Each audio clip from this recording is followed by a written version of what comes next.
Girl went to school and vanished in 1994, 20 years later boy finds this in school restroom. Part 1, The Absence. October 12, 1994, Willow Creek, Oregon. The bell rang at 7:55 a.m., its sharp clang slicing through the morning haze that hung over Willow Creek High. Autumn had just begun to sink its teeth into the sleepy town, rusting the trees into a mosaic of orange and gold. Students shuffled through the main hall, their sneakers squeaking on the linoleum, their backpacks slung low, their laughter blending with the static over the intercom. No one noticed when Rebecca Linney didn't show up to homeroom. At 17, she wasn't the kind of girl people overlooked. She had long, pitch-black hair, too straight to be tamed, and gray eyes that seemed almost translucent in certain light. She was quiet, but not shy. Polite, but distant. People didn't know much about her, only that her mother had died when she was 10, and her father, Jim Linney, worked the night shift at the paper mill just outside town.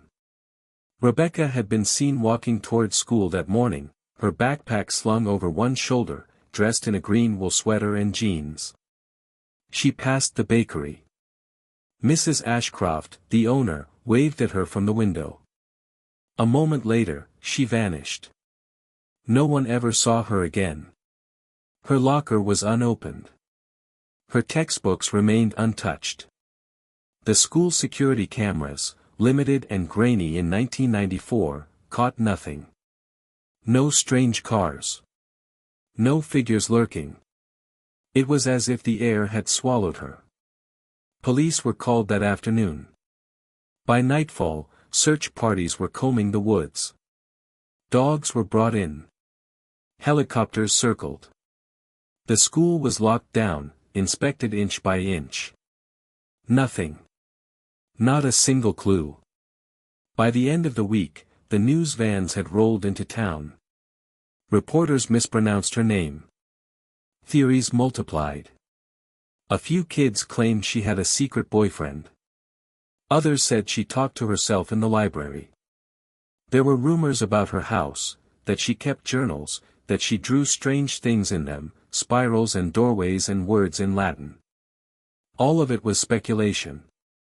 By November, the case went cold. By spring, it was nearly forgotten. Except by one person. Part 2, 20 years later. March 5, 2014, Willow Creek High School. The school hadn't changed much. The tiles were the same faded green. The trophy cases still displayed the 1987 baseball championship as if it had just happened. Even the graffiti in the second-floor bathroom hadn't evolved beyond crude drawings and initials etched in penknife scrawls. Eli Mercer, 16, was in detention again. His offense, skipping algebra and hacking the school's Wi-Fi to play old arcade games during lunch. Ms. Drummond, the vice principal, didn't even scold him anymore. She just sighed and pointed to room 106. At 3:40 p.m., detention ended. Eli walked the slow path to the restroom before heading home, dragging his fingers along the cool cinder block walls. He pushed open the door to the third-floor boys' restroom. This floor had been mostly abandoned since a burst pipe 2 years ago had ruined several classrooms. But someone had left the door ajar, and curiosity tugged at him. The lights flickered to life after a moment's delay. Dust hung in the air. The smell was metallic, faintly sour. One of the mirrors was cracked. There were 3 stalls. One of them, the far one, was closed. Eli stepped forward. He knocked. No answer. He crouched, peered underneath. Empty. He pushed the door. It creaked open. Inside, carved into the metal wall in jagged, shaky letters, was something that stopped his breath. I am still here. RL, 1994 inch. Beneath it, taped to the stall door, browned with age but protected beneath a layer of plastic wrap, was a Polaroid photograph. Eli pulled it free. It showed a girl in a school hallway, her face pale, staring directly at the camera. Her eyes wide. Terrified. She was holding a book. The hallway behind her was wrong, not a hallway Eli recognized. It was dark, too narrow, the lockers warped like something from a dream. He turned the photo over. Written in faded marker, "Don't let them find the second one." Part 3, The Photograph. Eli stood in the stall for what felt like hours, the Polaroid trembling in his hands. The girl's expression in the picture stayed with him, wide-eyed, pleading, as if she had just been caught mid-sentence. The way her arm extended, as though she had been trying to hand something off just as the photo was snapped, disturbed him more than he could say. He stuffed the photo into his backpack, heart thudding. The graffiti, "I am still here," was beginning to fade, but the letters were unmistakably real, not some recent prank. The plastic wrap that had shielded the photograph was old, brittle along the edges, like it had clung there undisturbed for years. He didn't tell anyone that night. Not his mom, who worked late shifts at the diner. Not his best friend Kevin, who would have cracked jokes about ghost girls. Not even Ms. Drummond, who might have actually listened. Eli kept the secret, but it crawled under his skin. That night, he looked up the initials. RL, 1994. He found it in the school's digital archive. Rebecca Linney, missing person, vanished from school property October 12, 1994. 17 years old. Unsolved. Eli didn't sleep well. The face from the photo hovered at the edges of his dreams. There was something about the way she stood in the hallway in that picture, it didn't just look eerie. It looked wrong. The walls leaned in, as if collapsing. The lockers were crooked. And the shadows, somehow, were moving. Part 4, A Hidden Chapter. The next day, Eli skipped lunch and went to the library. Ms. Worth, the librarian, hardly noticed. She was old enough to remember floppy disks and spoke like she was allergic to eye contact. Eli wandered to the back of the library, where old yearbooks were kept in unlocked glass cases. He pulled out the 1994 edition. The pages were thick, the color faded. He flipped through it, scanning faces, stopping only when he saw her. Rebecca Linney. There was only one photo of her. Senior portrait. Same long black hair. Same strange, quiet face. She wasn't smiling. Her quote read, "Some doors were never meant to open." Eli frowned. He flipped through the pages, scanning the senior class again. Then he stopped. There was another photo of Rebecca, but it wasn't labeled. Just a background shot in a candid photo on page 112. A group of students laughing near the lockers. Rebecca was in the far back. Barely visible. Staring directly at the camera again. And this time, she looked scared. He turned the page. Taped between 113 and 114, barely clinging to the yellowed glue, was something strange, a slip of paper. Folded small. Like a secret note passed in class. He peeled it free, unfolded it. On it, written in pencil. He was already inside when they locked the doors. No name. No context. Just that. Part 5, The Janitor. The next day, Eli decided to go back to the third-floor restroom. He couldn't say why. Maybe he thought there'd be more. Another message. Another clue. But the door was locked. A faded "repairs" sign was taped across the front. He stood there for a long moment, then turned to leave, only to nearly walk straight into the janitor. "Watch it," the man grumbled. He was tall, stooped, with a salt and pepper beard and blue overalls. Eli hadn't seen him before. "I didn't know they hired new janitors," Eli said, trying to sound casual. "They didn't," the man replied. "Are you filling in. The janitor looked at him a moment too long. Been here a long time, kid. Eli stared. The man moved past him and pulled out a set of keys. One was long and silver, older looking than the others. He unlocked the restroom door without looking back. As it creaked open, Eli caught a glimpse. The stall was open. The Polaroid was gone. Part 6, The Old Blueprint. That evening, Eli biked to the Willow Creek Historical Society. It was a squat brick building next to the community center, and he knew from a class trip last year that they kept old city plans and school blueprints. Inside, the air smelled like dust and old carpet. A volunteer named Melanie, who looked no older than 20, waved him in and let him search the archive room alone. Eli dug through the drawers marked WCHS, Facilities. The plans were thick, rolled sheets, yellowed, cracking at the edges. He unrolled one marked, Original Construction, Willow Creek High, 1952. His eyes followed the layout. First floor. Second. Third. Then he noticed something odd. A fourth floor. It was labeled simply, Upper Mezzanine Storage. But there were no stairs to it. No access point. No door. He checked the revised plans from 1978. No mention of a fourth floor. It had been erased. Almost. One tiny annotation remained in pencil, faded but legible under the light. Do not disturb the north wall. Part 7, The North Wall. That night, Eli couldn't focus on his homework. His thoughts kept returning to the phrase scrawled in pencil on the old blueprint, do not disturb the north wall. Why would a blueprint even say that? By morning, he had made a plan. Third period, while his classmates filed into gym, Eli slipped away, climbing the back stairwell to the third floor.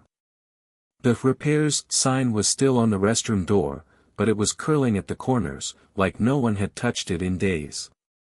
He waited. After 10 minutes of silence, he knocked lightly, then pressed his ear to the door. Nothing. He pulled the janitor's trick, wedged a pen into the handle and pressed hard. The old door gave with a reluctant creak. Inside, the stall was shut again. The mirror had been cleaned. The graffiti was gone. Not just painted over, but gone. Like it had never been there. Eli stepped to the back wall of the restroom. The north side. He tapped the tiles. Hollow. There was a square panel near the floor, almost invisible. A maintenance hatch. Painted the same dull color as the wall. He got down on his knees and pried at the edges with a ruler from his backpack. It gave way. Beyond it was a shaft. Narrow. Dust-filled. And a metal ladder descending into darkness. Eli stared. Somewhere far below, a faint sound echoed upward. Not a pipe. Not wind. It sounded like breathing. He shut the hatch. And ran. Part 8, Fragments. Back at home, Eli couldn't sit still. He pulled the Polaroid from its hiding spot in his closet and stared at it again. The hallway behind Rebecca, he noticed something new now. Something almost too subtle to see unless you were looking. In the background, above the locker, a symbol. It looked like an eye. No, not quite. A circle with 7 slashes through it. Uneven. Scratched, like it had been carved into the wall behind her. He snapped a photo of it with his phone and searched for it online. Nothing came up. No symbols. No languages. Just noise. But then, deep on a forgotten message board for urban legends, he found a comment from 2008. User, teacher gone too soon. We had something like this at our school in Oregon. Girl went missing in the 90s. They said she carved it on her desk before she vanished. Same symbol. Circle with marks. We weren't allowed to talk about it. I still have nightmares. Eli stared at the screen. The post was traced to a user in a town 12 miles away. Another girl. Another school. Another symbol. He messaged the user. No reply. Part 9, The Teacher's File. The next day, Eli asked Ms. Drummond if she knew anything about a teacher named Mr. Halperin. He had found the name in the 1994 yearbook, Rebecca Linney's homeroom teacher. Drummond frowned. Why are you interested in Halperin? I'm doing a paper on Willow Creek school history, Eli lied. His name came up. She gave a tight smile. He left abruptly. In 95. Nervous breakdown, I think. Taught literature. Liked poetry. Quiet man. Didn't show up one day. Walked out of the school and never came back. Did he say anything? Leave a note.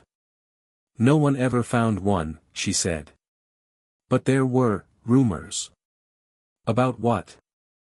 She hesitated. That he saw something. Said the school was wrong. Said it had changed. He told the janitor he thought he heard someone crying in the walls. She looked suddenly embarrassed to have said it out loud. Eli pressed, which janitor? The old one. Mr. Tuckett. Retired long ago. Eli nodded. Later that afternoon, he broke into the staff file room. Halperin's personnel file was dusty, paper-clipped, faded. Inside, beneath the job forms and HR notes, was a folded page, torn from a notebook. Halperin's handwriting, shaking and uneven. There's something behind the wall. I don't know how she found it, but she did. The girl, Rebecca, was trying to show someone. Maybe me. Maybe not. I should have listened. I heard her voice again today. It's faint now, but it's her. I know it. The others don't hear it. But she's not gone. Not exactly. And I think, something else came back with her. Part 10, Kevin's Dare. Eli hadn't told anyone what he was doing. But Kevin knew something was up. He cornered Eli after lunch. You've been acting like you're in a horror movie. Are you possessed, or just failing algebra again? Eli pulled him into an empty hallway and told him everything. About the photograph. The stall. The blueprint. The ladder. Kevin didn't laugh. Instead, he grinned. You're saying there's a secret passage under the school that maybe leads to some freaky cursed basement where a girl vanished and ghosts cry in the walls. Basically. Kevin rubbed his chin. Then we're going down there. What? No way. It's a Friday night, Kevin said. What else are we doing? Playing Halo? Come on. Let's check it out. Eli hesitated. But by 9 p.m., they were both at the school, flashlights in hand, having broken in through the loose basement window by the old boiler room. Up 3 floors. To the stall. To the hatch. Kevin opened it without a word. The ladder went down into black. They looked at each other. And began to climb. Part 11, Below the School. The air grew colder with each rung. The metal ladder groaned under their weight. The shaft was narrow, and the beam from Eli's flashlight barely pierced the descending dark. Kevin was right below him, whispering jokes nervously, until they both reached the bottom. It wasn't a basement. It was older than that. The floor beneath the ladder was cracked stone, damp and slick, like the inside of a well. They found themselves in a narrow hallway, no more than 6 feet wide, with walls that looked like they had been poured from concrete by hand, uneven and stained. There was no sound. Not a single pipe.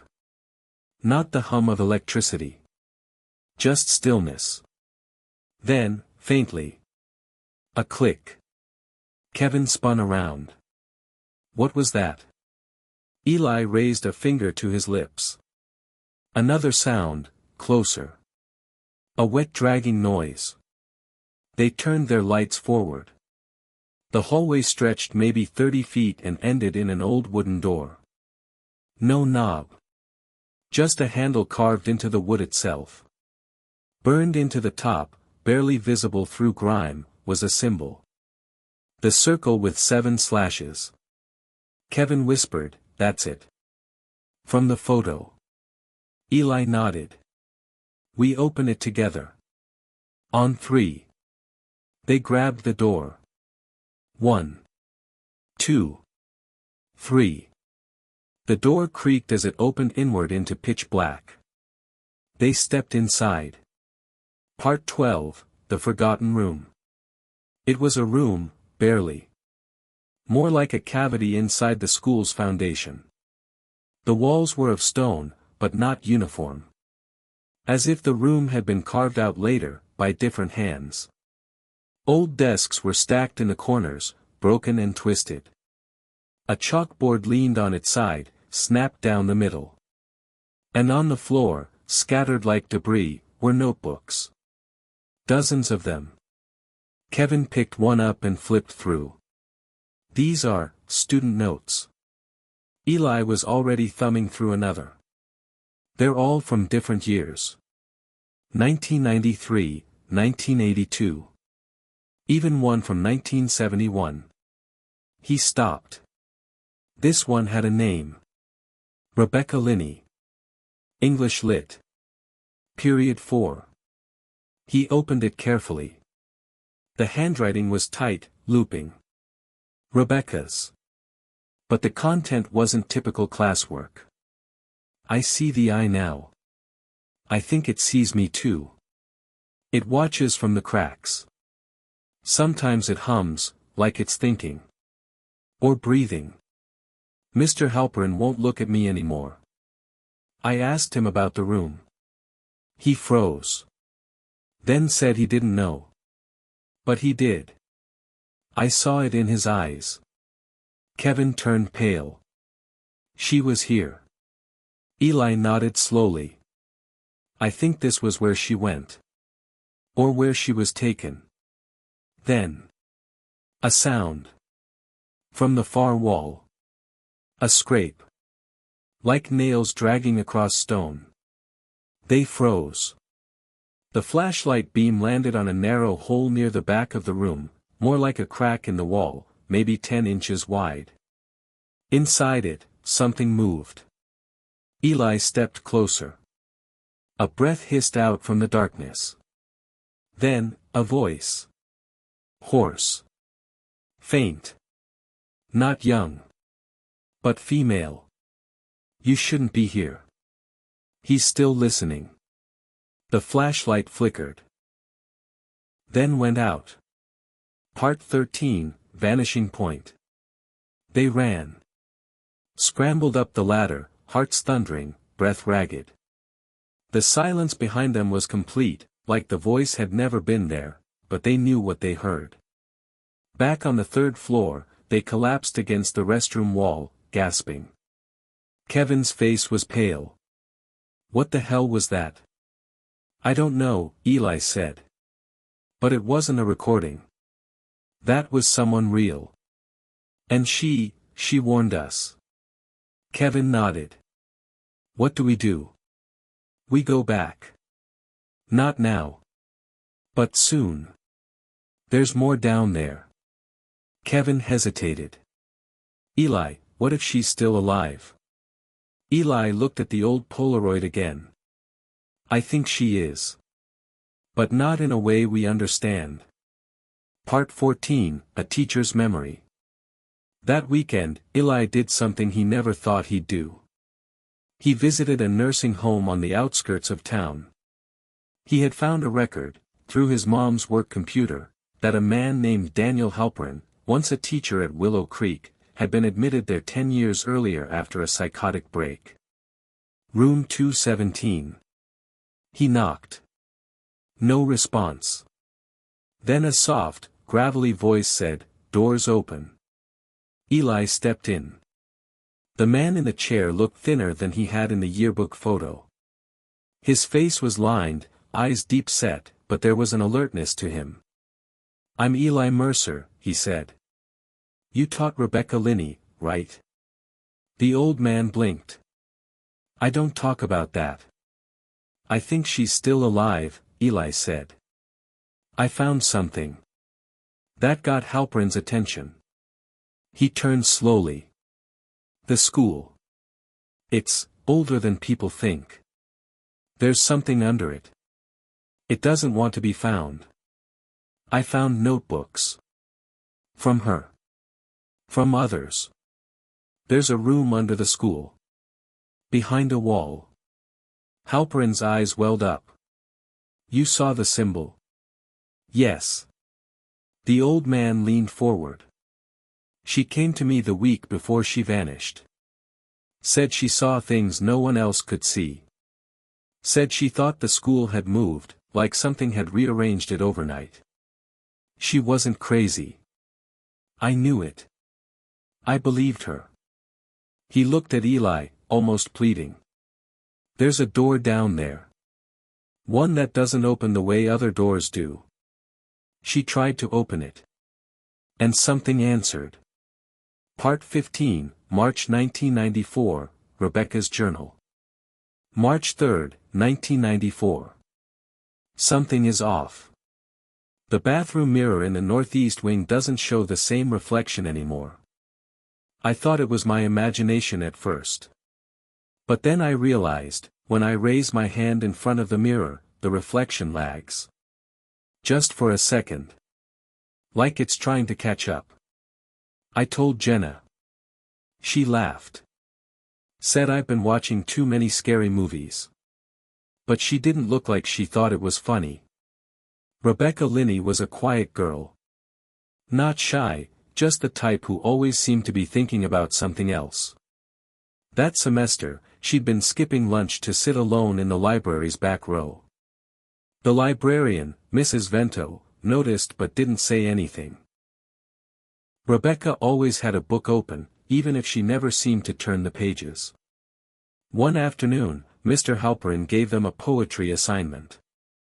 Rebecca turned in something strange. "The school's bones are not its bricks. Its breath runs through the steam and click. Its eyes are open when ours close. The halls don't end. The building knows." Halperin had circled the last line in red. "Rebecca, see me." She never came. March 6, 1994. I tried again today.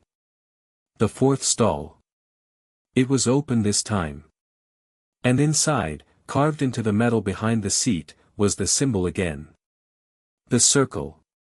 With the slashes. I counted them. 7. Always 7. When I looked at it too long, I heard a tone, like a ringing in my head.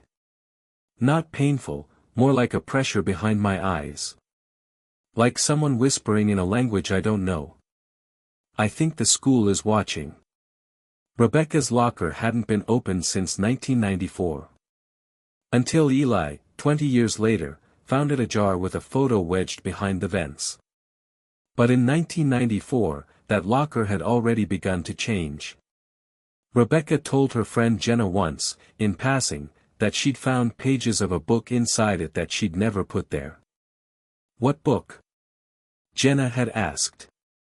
"It didn't have a title. Just a cover with the symbol." "What symbol?" "Never mind," Rebecca had said. "You haven't seen it." Part 16, The Last Day. On March 9, 1994, Rebecca left her English class early. She told Mr. Halperin she wasn't feeling well. Her voice was calm. She wasn't panicked. The security camera, an old black and white one installed in the east stairwell, caught her descending the stairs. She never appeared at the exit. At 2:17 p.m., she vanished. That same evening, a janitor reported a strange draft coming from behind the third-floor restroom wall. He told Principal Orson. By morning, the janitor was gone too. Officially, he quit. Unofficially, no one ever saw him leave. Unsent letter, found in Rebecca's backpack years later. Dear Mom. I don't want to scare you. I just want someone to believe me. There's a door at school. I think it's real, but I'm not sure how to open it the right way. It's not like other doors. Something is behind it. Or maybe inside it. If I don't come back.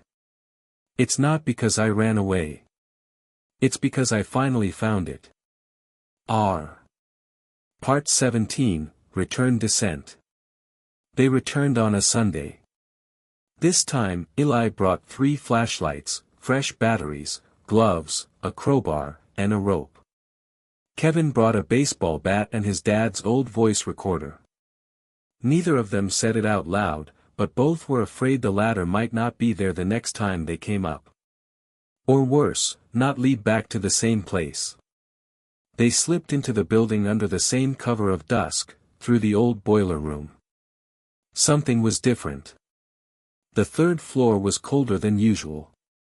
Lights in the hallway flickered, but only when they walked beneath them. A soft electric buzz, like a radio between channels, followed their footsteps. The stall was open. The hatch, undisturbed. They climbed down. 30 feet below, the strange underground corridor welcomed them with the same damp air, the same smell of stone and mildew and something sweeter, rotting paper. Kevin checked the tape recorder. Just in case. Eli's voice was a whisper, we go further this time.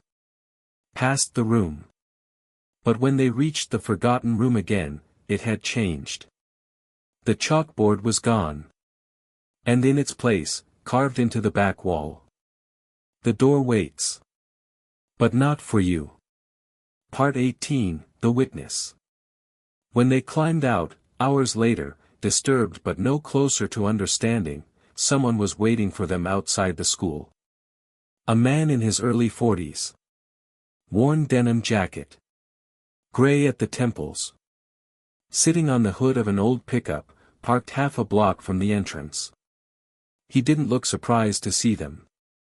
You're the Mercer kid, he said. Eli froze. Your dad used to work nights at the radio station, right? I remember you. You were what, 2, back then? Eli stared.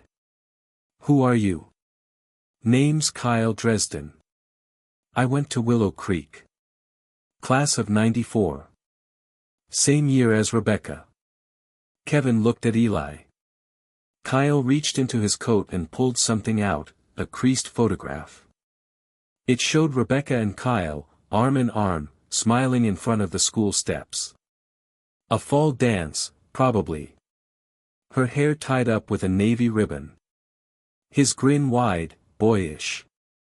We were friends. Not dating. Just, close. Eli's voice was cautious. Why are you here? Kyle didn't answer at first. Then he looked down the street, toward the school building. I saw her the day before she vanished. She was acting strange. Kept looking at walls. She asked me something I've never forgotten. Kevin asked, what? Kyle said, she asked if I ever saw the hallway that disappears. Part 19, The Hallway That Disappears. Kyle lit a cigarette with shaking fingers. There was this spot, 3rd floor, west wing. You'd only see it sometimes. Not always. You'd walk past the art room, and there'd be this extra door at the end of the hall. Looked like it led to a closet or something. But I swear to you, some days, it was gone. No door. Just solid wall. Eli's heart thudded. There's no West Art Wing anymore. Kyle nodded. They walled it up in '95.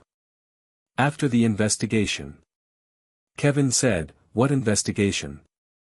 Kyle exhaled slowly. After Rebecca disappeared, someone else went missing too. Another student. A boy. Quiet kid named Marky Ellison. Vanished 2 weeks later. No trace. Same hallway. Kyle looked at Eli. I didn't talk then. I was afraid. Still am. But when I saw your mom's Facebook post about you being at the school late, I knew what you were doing. You found something, didn't you? Eli nodded. A room. Underground. Old. There were notebooks. One was hers. Kyle froze. Did you see the drawing? The symbol? Yeah. No. The other drawing. The one of the people with their mouths missing. Eli and Kevin looked at each other. No. Kyle said nothing for a moment. Then dropped the cigarette, crushed it under his boot. She was trying to warn us. But not just about the school. About something inside it. Something that hides in places we forget exist. And it doesn't like being remembered. He opened his truck door. I can show you where the hallway used to be. But once you see it, it sees you too. Part 20, The Wall That Remembers. They stood at the edge of the west hallway.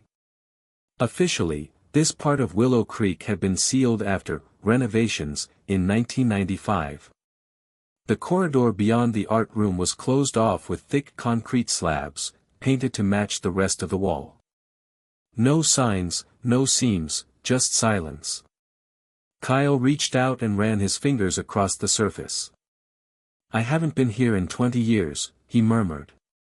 Kevin shifted nervously. It's just a wall now. Eli shook his head. It wasn't before. They brought tools this time. Crowbars. Hammers. Chisels. Kyle even brought a small sledgehammer from his truck. The first strike echoed too loudly. Dust spilled out. The second strike revealed a deeper sound, a hollow one. And then something happened that none of them expected. The wall breathed. Only for a second. Like a ripple through paint. Like a sigh escaping the school itself. Kevin dropped the hammer. Eli whispered, "Did you see that?" Kyle only nodded. They worked in silence after that. 15 minutes later, the hole was wide enough to crawl through. What they found on the other side was untouched by time. Part 21, The Frozen Corridor. The hallway was dim and narrow. The lockers were older than any they remembered. Some still had books inside them, mid-90s textbooks, curled papers, decayed folders. It was as if the school had tried to forget this place existed. But this place hadn't forgotten the school. There were scratches on the floor. Long ones, trailing from locker to locker. And on the far end, a door that seemed to lean against the wall instead of being built into it. Kevin whispered, "That's the door." Kyle stepped forward. Eli stopped him. "Wait. Look." Above the door was something freshly carved. Not 20 years old. Not even 20 days. Just one word. Eli. Kevin took a step back. How the hell? Eli stepped closer. And then the light shifted. Not just flickering, the air itself shimmered. Like heat waves. But cold. The walls seemed to bend. The corridor stretched farther. And something began to hum, a low frequency, almost like a growl. Kyle grabbed his shoulder. "We don't go through." "Not yet." Eli turned to him. "Why?" Kyle's face was pale. His voice hoarse. "Because once you pass through that door, time doesn't work the way it should. And neither do people." Part 22. The book without pages. They pulled back from the hallway. That night, back in Eli's room, they laid everything they had found onto his desk. Photos. Rebecca's old notebook. The recorder. And something new. A book that Kyle had brought, one he had never dared to open until now. He had found it in his garage, in a box marked, Rebecca, Return. No title. Just a black leather cover, cracked and warped by years of moisture. Inside, blank pages. Dozens of them. But when Eli turned the pages near the center, words began to appear, as if soaked up from invisible ink. The letters were written in a tight, slanted script. And they weren't in English. Not Latin. Something older. One phrase was underlined, written in English over top of the ancient glyphs. Once opened, the echo waits for flesh. Eli's throat went dry. What echo? Kyle whispered, I think it's what took them. Kevin looked at the recorder, still running. But the tape had been rewound. And someone, or something, had recorded over it. The voice was faint. Female. Not frightened. Almost calm. I left the door open this time. You're close, Eli. But not close enough. He'll come for you too, if you don't choose. Part 23, The Choice. It was Kevin who vanished. Not in a dramatic way. Not with a scream or crash or flickering lights. He was just there one moment, and the next, he wasn't. Eli had looked down at the book again. One page had bled through the other, its ink forming new shapes. When he looked up, the chair was empty. Kyle stared at it for a long time. That's how it happens. That's how it starts. Eli was frozen. What do you mean? Kyle looked at him, eyes hollow. You remember people after they vanish.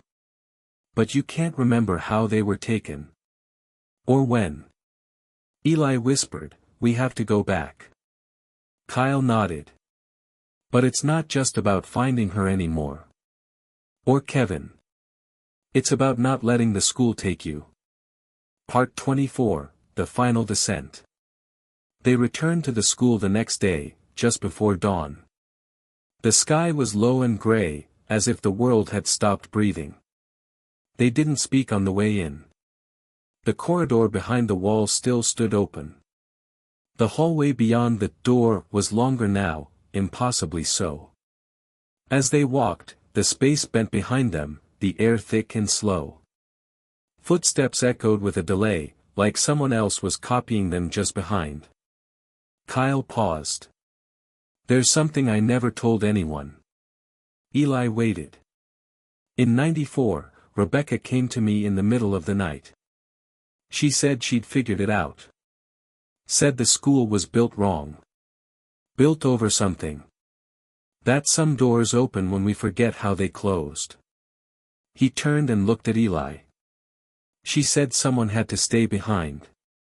To keep it closed. And that she'd already chosen herself. Eli whispered, but she didn't close it. Kyle shook his head. Maybe she couldn't. Maybe she was waiting. They reached the door again. This time, it opened. Part 25, What Waits? Beyond the door was no room. It was a space without walls, or time, or light. Just pressure. And a sound, a pulsing, slow heartbeat that wasn't theirs. They stepped inside. And the world folded. They saw flashes. Rebecca, writing symbols in chalk on a floor made of old bones. Kevin, standing in a mirror, looking out. A stairwell that led up and down at the same time. A clock, with no hands, ticking faster and faster. Then. Rebecca's voice. Clear. You can't take them both back. The school remembers what it was promised. You found the truth. But the truth doesn't let go. Eli tried to speak. His voice didn't carry. The heartbeat grew louder. Then a new voice, his own. But older. Tired. Worn. One stays. One walks out. It always ends the same. Part 26, the last page. When Eli woke, he was on the floor of the west hallway. The door behind him was gone. Kyle was gone too. In his hand was the notebook, the one with Rebecca's name inside. It was open to the final page. This time, there were words. In her handwriting. If you're reading this, then you made it further than I did. But not far enough. Don't try to close it. It isn't a door. It's a mouth. At the bottom, a question, written faintly. Who are you now, Eli? The boy who came looking, or the one who never left? The hallway lights flickered. Footsteps echoed. Someone walking toward him. Or away.